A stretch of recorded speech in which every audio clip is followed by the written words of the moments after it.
My friends, it is a joy to be with you in this moment of quiet reflection. And before we move into the deeper principles of our work, I want to speak directly to that place within you that has endured, that has persisted, that has continued to turn toward the light even when the light seemed far away. For many of you, there have been long seasons when the outer world did not respond to your prayers, when the inner cavity of your being felt empty, when the presence you sought seemed silent. Yet even in that silence, you remained faithful. You continued to seek God, to listen for that still small voice, to lean inward when nothing in the outer sense supported your faith. I would ask you now to pause and recognize the sacredness of that perseverance. For the truth is this: faithfulness in the dark is never wasted. What appears to be delay, what feels like abandonment, is often the very preparation of consciousness required for the experience of grace. We might imagine that God rewards us for holding on, but you see, grace is not a reward. Grace does not appear because of human effort. Grace becomes visible only when effort quietly, gently falls away. So, when you look back at those seasons of difficulty, do not think of them as failures or barren passages. Think of them instead as the dissolving of the old self, the self that believed it must accomplish harmony through personal power. In those hours when your prayers seemed unanswered, something profound was taking place. The human sense of I can do it, I must make it happen was being worn away, not by punishment, but by love. The darkness did not come to defeat you. It came to hollow out the vessel so that it could receive. It came to prepare your consciousness for a life not lived through human will, but through divine activity. You have stayed faithful, not because you were strong, but because something within you knew without words, that God is. And now we stand together at the threshold of a higher realization, that the God for whom you waited was never absent, that the grace you longed for was never withheld, and that the transformation you desired begins not with effort but with recognition. Today we begin the journey of learning how to live, not by striving, not by pleading, not by the anxiety of personal responsibility, but by the quiet, effortless flow of grace. And the first step is simply to acknowledge the beauty of your endurance, for it has brought you to this place where the inner ear can begin to hear and the inner eye can begin to see. Now, let us turn our attention to a very subtle but deeply rooted belief that operates in nearly every sincere seeker. It is a belief so ingrained, so automatic, that most are not even aware they carry it. And yet it forms the central barrier to experiencing the freedom and harmony of the spiritual life. It is the belief that everything depends upon you, your effort, your discipline, your endurance, your prayers, your strength, your capacity to solve, to overcome, to achieve. This belief is not merely incorrect. It is the source of nearly all spiritual frustration. If you examine your inner reactions during difficult times, you will notice this belief whispering through your mind: I must find the answer. I must push a little harder. I must pray in a stronger way. I must keep God's attention. I must figure out what to do next. And you see, the very moment you accept that mental burden, you become separated, not in truth, for separation is impossible, but in your sense of relationship to God.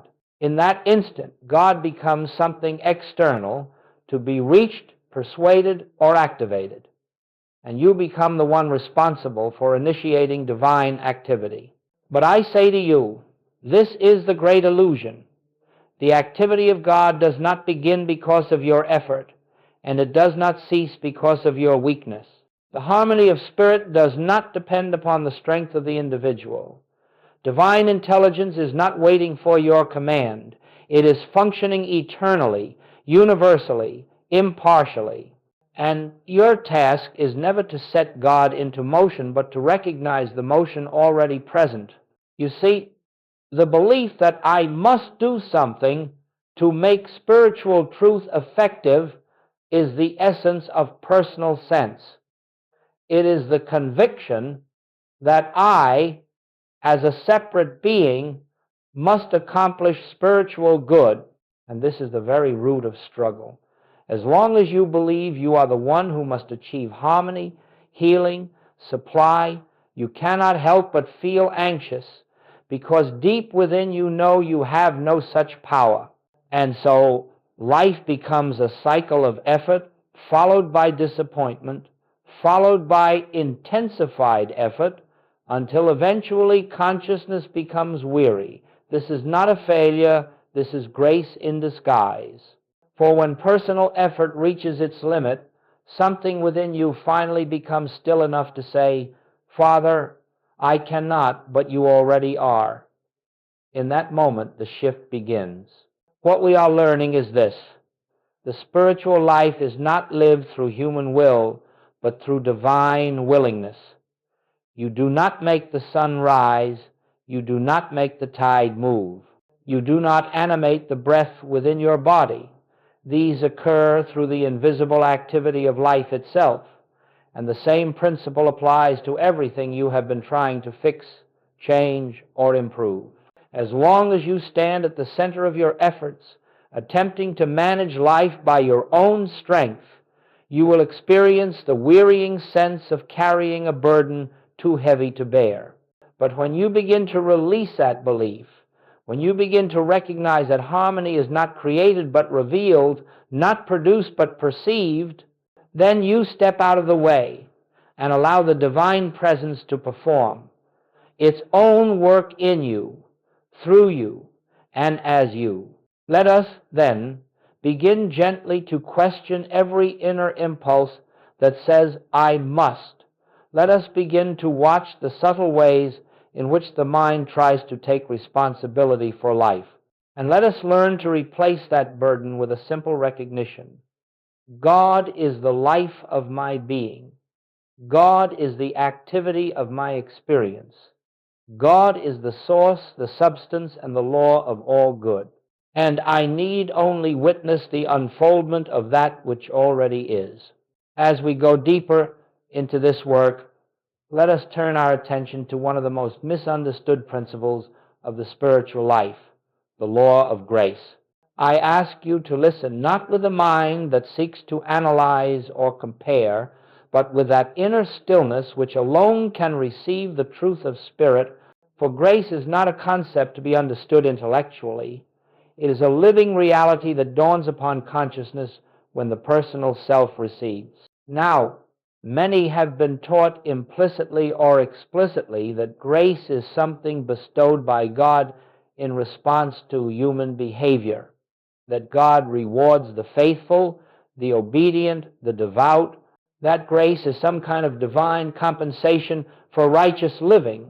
But, my friends, that is merely a continuation of the human sense of separation, believing that God is far off, observing our conduct, and intervening based on our merit. Grace is not a reward.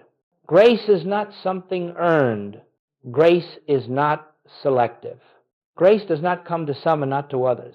Grace is the natural activity of the divine, presence always present, always functioning, always complete, waiting only for our recognition. It is the spontaneous, effortless outpouring of God's nature. And because God is infinite, eternal, indivisible, grace is not something God gives. Grace is what God is expressing. You do not receive grace because you ask. You become aware of grace when the asking ends.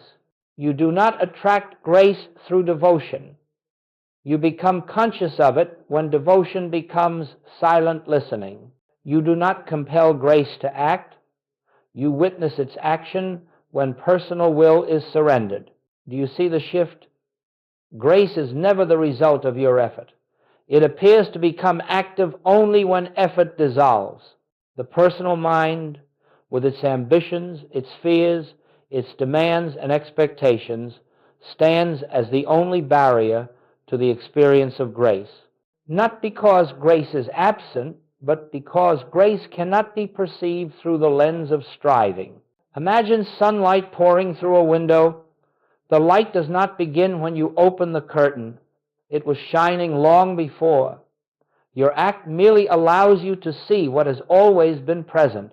Grace is precisely this: the eternal presence of divine harmony awaiting recognition. When the curtain of personal sense, fear, effort, planning, control is drawn aside, grace floods consciousness with its natural radiance. So let us be very clear. Grace is not God's response to your need. Grace is not triggered by prayer, nor delayed by doubt. Grace does not come because you have suffered, nor leave because you have failed. Grace is the uninterrupted flow of divine being. It is the law of God's own nature expressing itself as your life. And this is why a moment of stillness, true stillness, where the anxious striving of the mind subsides, can do more than years of human effort. When you are still, when the mind ceases its attempt to manage life, you become receptive to that which has been flowing toward you from eternity. Grace is not something you attain, it is something you allow. And the beginning of allowing is simply this: the recognition that God is the only presence, the only power, the only activity in your experience. When this becomes more than an idea, when it becomes a living awareness, you will find that grace begins to reveal itself in gentle, quiet, unmistakable ways, not as dramatic miracles, but as harmony, as rightness, as a sense of peace that does not depend on circumstance. Grace is the rhythm of God's universe, and when you cease trying to direct that rhythm, you discover it has been carrying you all along. Let us now look gently and honestly at what you have called your dark seasons, those periods of life in which the present seemed distant, prayers echoed into silence, and every effort to find spiritual clarity or relief appeared to fall upon barren ground. Many look upon these seasons as failures, as evidence of some deficiency within themselves, or as signs that God was far away. But nothing could be further from the truth. In the spiritual life, darkness is not a punishment. It is a purification. The darkness is the dissolving of the old consciousness, not the withholding of the light. And it is precisely in these seasons that something sacred is taking place beneath the surface of your awareness. You see, the human mind clings desperately to a sense of personal power, its ability to think, to plan, to fix, to create solutions, to manage outcomes. Even the most devout seeker often carries this hidden conviction. If I can pray correctly, if I can meditate deeply enough, if I can maintain the right attitude, then I will bring forth harmony. And so spiritual practice, intended to be an avenue of receptivity, becomes another form of effort. But life, in its divine wisdom, does something very tender. It allows the outer sense of control to crumble, not to harm you, but to free you, not to cause despair, but to soften the rigid structure of personal sense.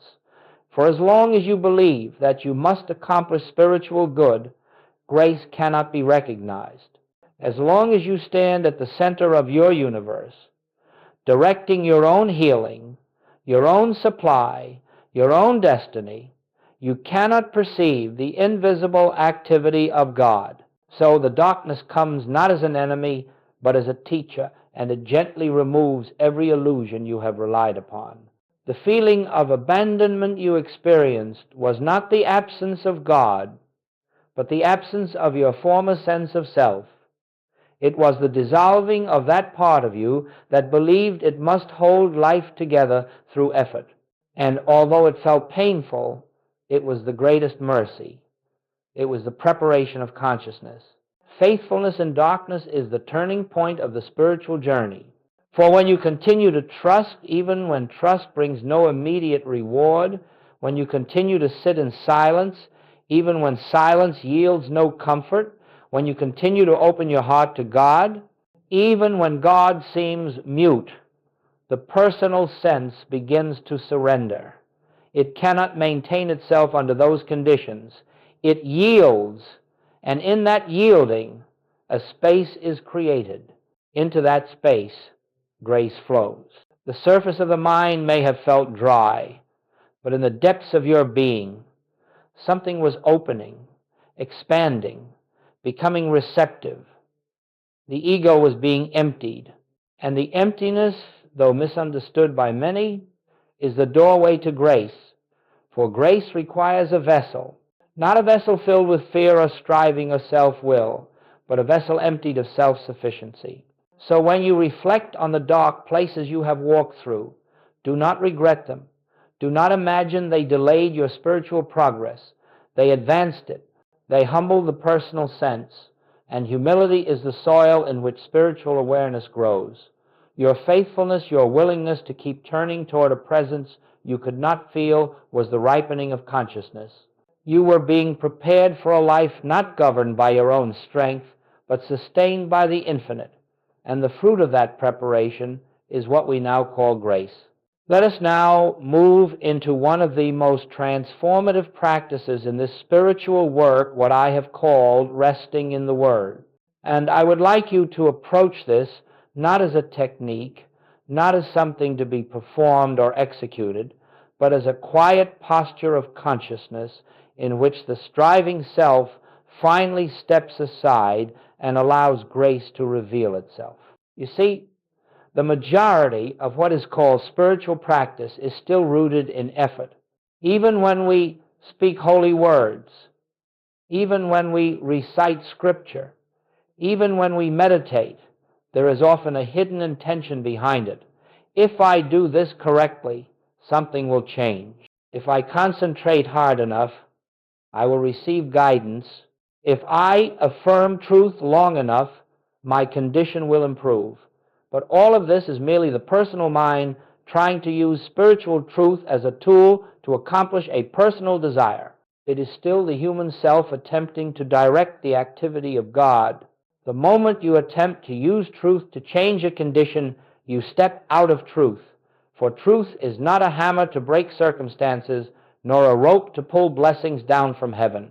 Truth exists to be recognized, not manipulated. It reveals what already is. It does not create what is not. Resting in the Word is the gentle shift from using truth to abiding in truth. When you take a statement such as, I and the Father are one, you do not repeat it endlessly in an attempt to make it true. You do not cling to it like a lifeline. You do not try to force your mind to believe it. Instead, you sit quietly, not demanding, not expecting, not striving, to simply be with the truth until your inner ear hears something deeper than the words. You let the statement settle into your consciousness like a feather floating onto still water. You do not disturb it, you simply rest in it. And as you rest, something remarkable begins to occur. The truth reveals itself from within. It ceases to be a phrase and becomes a living awareness, a presence, a certainty, a recognition, not produced by your mind, but arising from the depth of your being. This is grace in action. It comes not because you earned it, not because you practiced well, not because you disciplined the mind. It comes because you have allowed the mind to be still long enough for the divine to impress itself upon your awareness. Resting in the Word is the doorway from personal effort into divine activity. It is not passive, it is receptive. It is not resignation, it is surrender. It is not disengagement, it is the quiet openness that allows God to reveal God. And you will notice something else. When you rest in a truth, you are not trying to fix anything. You are not addressing a problem. You are not attempting to manifest a result. For the moment you aim truth at a condition, you return to personal sense. Do not use truth as a tool. Let truth be the atmosphere of your awareness. For example, if you face a health challenge, your task is not to oppose it with spiritual statements. Your task is to rest in the truth of being, to sit in the silent recognition that wholeness is the nature of God and therefore the nature of your being. You rest not to produce healing, but to become aware of what has always been true. It is not passive, it is receptive. It is not resignation, it is surrender. It is not disengagement, it is the quiet openness that allows God to reveal God. And you will notice something else. When you rest in a truth, you are not trying to fix anything. You are not addressing a problem. You are not attempting to manifest a result. For the moment you aim truth at a condition, you return to personal sense. Do not use truth as a tool. Let truth be the atmosphere of your awareness. If you face lack, do not strive to manifest supply. You rest in the truth that infinite abundance is the substance of spirit, and spirit is the essence of your life. You rest not to attract abundance, but to recognize that supply is an inner reality before it is an outer expression. You do not make it happen. You simply allow what already is. This is the shift from striving to receiving, from effort to surrender, from self-activity to God-activity. Let us turn now to a truth that very few understand, yet it forms the heart of spiritual unfolding. The greater part of God's activity takes place in silence, beneath the threshold of your conscious awareness. What appears outwardly as stagnation, as spiritual dryness, as unanswered prayer, is often the time of the most profound inner transformation. Only later, sometimes long after the darkness has lifted, does one look back and say, something was happening in me, even when I felt nothing. When you sat in silence during your most difficult hours, when you prayed and felt no response, when you listened and heard nothing, when you turned toward God, not out of joy but sheer trust you were, without realizing it, creating an inner opening, the noise of personal sense, its demands, its expectations, its fears, was slowly being quieted. And into that quietude, divine activity began to flow. But divine activity is subtle. It does not announce itself with fanfare. It does not shake the earth or stir the emotions. It moves quietly, gently, like the tide that withdraws long before the next great wave appears on the shore. During your season of silence, false beliefs were being dissolved. The sense of separation was being weakened. The reliance on personal will was being eroded. The ego was loosening its grip. The inner vessel was being emptied so that it could be filled. All of this happened without drama, without external signs, without sensation. This is why so many mistake silence for absence. They think nothing is happening because they cannot feel the divine. But the presence is not always felt. It is often revealed later, after the work is complete. You must understand this. The absence of spiritual feeling does not mean the absence of God.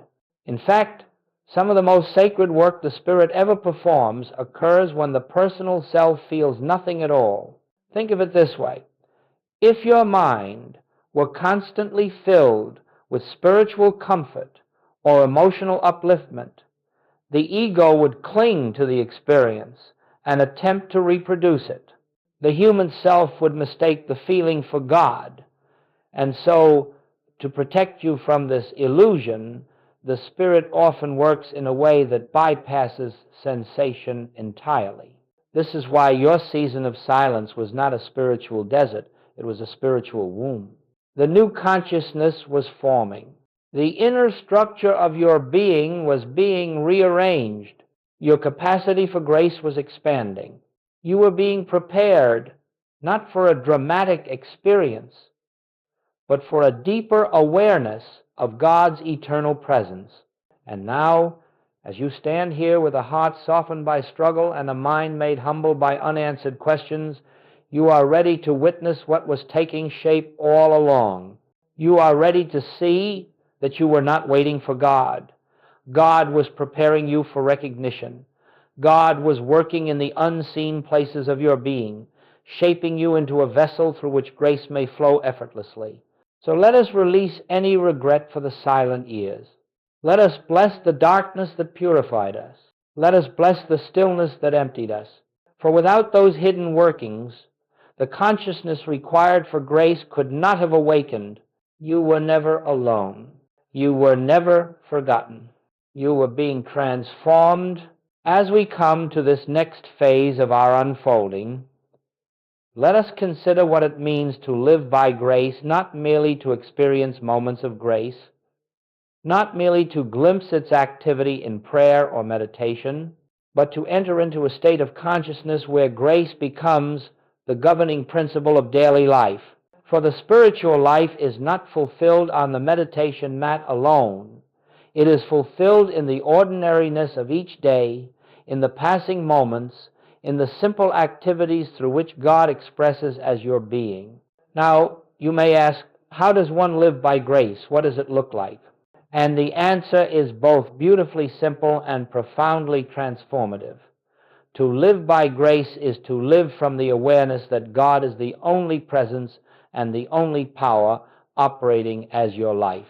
It is to relinquish the belief that you must direct, control, or secure your experience. It is to allow the divine intelligence that governs the universe to govern you. You see, when the personal sense is dominant, life becomes a constant calculation. Every choice is weighed through fear. Every step is taken with tension. The mind tries to plan the future, defend the present, or correct the past. But grace requires none of this, because grace is God in action, and God does not need your permission, your willpower, or your strategies to unfold harmony. Living by grace begins with cultivating a new inner posture, a posture of listening. For the spiritual life is not fulfilled on the meditation mat alone. It is fulfilled in the ordinariness of each day, in the passing moments, in the simple activities through which God expresses as your being. When you face a decision, pause, be still. Do not think your way into an answer. Do not analyze. Do not calculate pros and cons. Turn inward and wait. It may be a few seconds, it may be minutes, but at some point a gentle sense of rightness will arise. Not a thought, not an argument, but a quiet inner knowing. This is grace, revealing the next step not as a command, but as an unfoldment. When you live by grace, your actions cease to be reactions. They become expressions. You find that you are not struggling to make life conform to your desires. Rather, life begins shaping itself around the divine rhythm that is moving through you. You discover that there is a flow, subtle, yet unmistakable, that carries you. Doors open without your forcing. Opportunities arise without your seeking. Needs are met before they are spoken. And what once felt burdensome becomes effortless. This does not mean that challenges disappear, but the nature of challenge changes. Instead of approaching difficulties with fear, you approach them with an inner assurance that the divine activity is already present within the situation. You no longer say, "How will I fix this?" but, "Father, what is the truth here?" And in the silence that follows, you become aware that the truth is already functioning. Living by grace also means you cease trying to manipulate outcomes. You stop praying for specific forms of supply, healing, or relationship. You stop dictating to God how harmony must appear. Instead, you rest in the awareness that divine intelligence knows the form before you know the need. You trust the invisible more than the visible. When you live by grace, relationships become gentler because you no longer ask others to fulfill your needs. Work becomes more peaceful because you recognize that the activity of your hands and mind is the activity of God expressing itself. Finances become less frightening because you begin to understand that supply is not dependent on outer channels. It flows from an infinite source. You begin to walk through life with a quiet confidence, not the confidence of personal ability, but the confidence of divine sufficiency. You wake each morning not wondering what the day will bring, but opening yourself to the unfolding of God's plan for that day. You move from fear to trust, from effort to receptivity, from human responsibility to spiritual responsiveness. This is what it means to live by grace, to let the divine live your life for you, as you, through you, to become a transparency for the activity of God, to step aside and let the infinite reveal itself in and through your ordinary moments. And when you begin to taste this way of living, even in small measure, you will never again desire to return to a life governed by personal will. For you will know deeply, quietly, that grace is the true law of your being, and that in grace there is no strain, no fear, no lack, only the continuous, effortless outpouring of divine harmony. Now, let us gently turn our attention to the unmistakable signs that grace has begun to govern your life. These signs do not always appear as dramatic changes in circumstance. In fact, they often arise quietly, almost imperceptibly at first. But if you are attentive, not outwardly, but inwardly, you will begin to recognize the subtle fruits of inner rest. These fruits are the evidence that grace has become active in your conscious experience.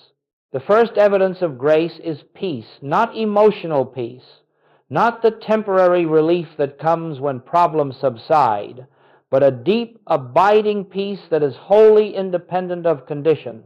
You may still be surrounded by the same circumstances, but something within you no longer reacts.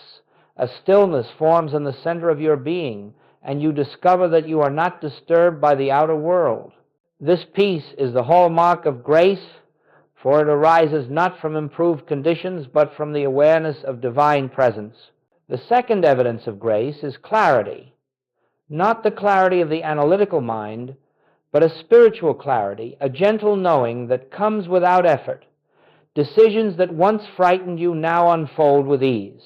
You find yourself guided from moment to moment, not through thought or reasoning, but through an inner sense of direction that is unmistakably right.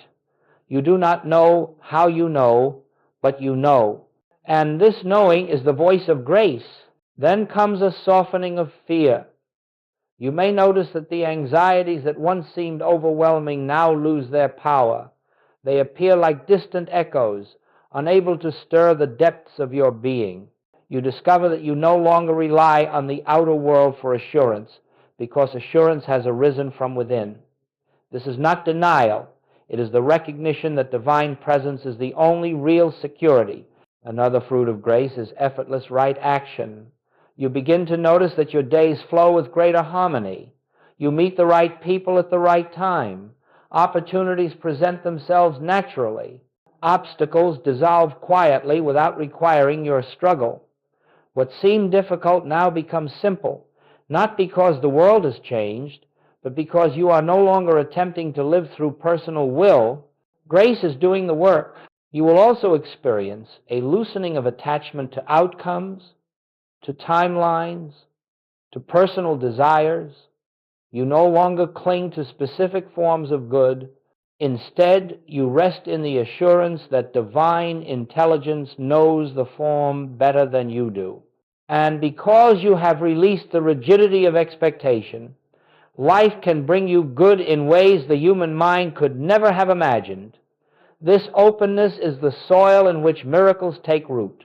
One of the most profound evidences of grace is the dawning awareness that you are not the doer. You begin to see that the harmony unfolding in your life is not the result of your effort, your skill, your strength, or your planning.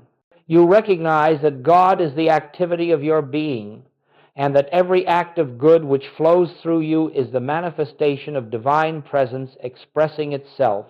This awareness brings with it a humility that is not self-deprecating but liberating. You are free from the burden of self-importance, free from the anxiety of earning or deserving, free from the need to control. And finally, grace reveals itself as gratitude without cause, a gratitude that is not tied to any particular blessing, but arises simply from being aware, being alive, being in the presence. You may wake in the morning with a quiet sense of joy for no reason at all. You may sit in stillness with an overflowing heart, not because something wonderful has happened, but because you feel the nearness of God. This is gratitude born of grace, and it is one of the sweetest experiences of the spiritual life. These fruits, peace, clarity, freedom from fear, right action, openness, humility, gratitude, are not accomplishments. They are the natural outpouring of grace. They are signs that the inner rest you have cultivated is bearing fruit in the visible world. And as these fruits ripen, you will find yourself living in a new atmosphere, an atmosphere not of striving, but of trust, not of anxiety, but of assurance, not of separation, but of oneness. You will know without question, grace is your true state of being, and it has been guiding you all along. As we come gently to the close of this time together, let us gather the threads of what has unfolded within us, not as ideas to be remembered, not as teachings to be followed mechanically, but as living truth awakening in your consciousness. For what we have spoken of today is not theory, it is the revelation of your own being. And as this truth settles into the quiet chambers of your soul, a new life begins to form, a life not governed by fear or striving, but sustained by grace. You have walked through darkness not as punishment, but as preparation. You have endured silence not because God withheld himself, but because God was reshaping your inner awareness, and through it all, even when you felt alone, you remained faithful. Now that faithfulness bears fruit. The ground within you has been softened, the walls of personal sense have been thinned, and into that openness grace now flows without obstruction.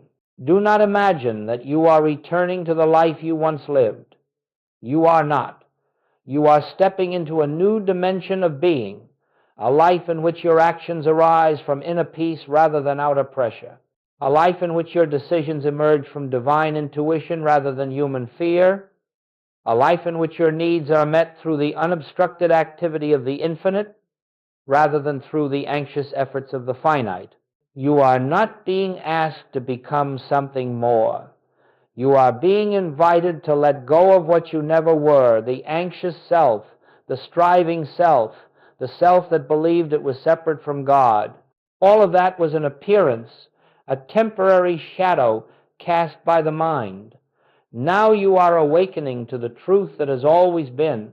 I and the Father are one, not two beings, not two forces, not two lives, one. And from this oneness flows every form of good you will ever require. Harmony flows from oneness. Healing flows from oneness. Supply flows from oneness.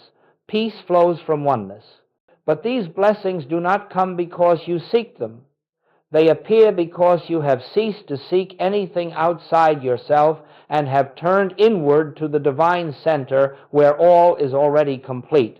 My friends, the spiritual journey is not a path of addition, but of subtraction. Not the acquiring of more truth, but the releasing of the personal sense that obscures the truth. And you have, through your faithfulness, through your perseverance, through your willingness to sit in silence, allowed much of that old consciousness to dissolve. You have created space for grace. So now, as you step forward from this moment, do so gently with the quiet assurance that you are not walking alone. The presence that sustained you in darkness now walks with you in light. The grace that worked unseen will now begin to reveal its activity openly. and the life you once struggled to build by human means will unfold naturally through divine means. Let your heart rest in the certainty that all is well, not because the world outside has changed, but because something within you has awakened. Carry with you the awareness that God is not a distant power, but the very life that animates you. And remember always that where your effort ends, the activity of God becomes visible.